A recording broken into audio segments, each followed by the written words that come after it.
Kemacetan parah sepanjang lebih dari 2 km ini terjadi di Jalan Letjen Suprapto, Cempaka Putih, Jakarta Pusat, Senin pagi. Seluruh kendaraan baik roda 2 maupun 4 yang akan melintas dari arah Cempaka Putih menuju Senen harus berjalan perlahan lantaran terjebak oleh lautan kendaraan. Tak mau terus terjebak kemacetan, sejumlah pengendara ada yang memilih nekat menerobos jalur bus Transjakarta.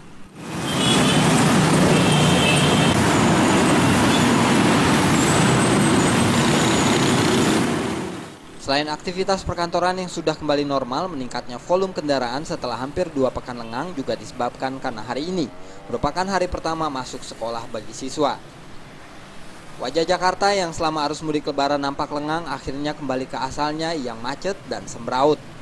Selain di Jalan Letjen Suprapto, kemacetan panjang kendaraan juga terjadi di ruas Jalan Pramuka Raya menuju Cikini hingga ke arah Jalan MH Tamrin.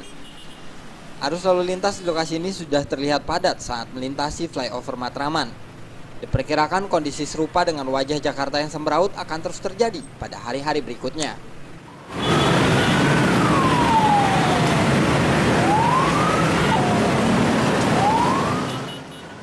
Dari Jakarta, Rizky Nur Muhammad melaporkan.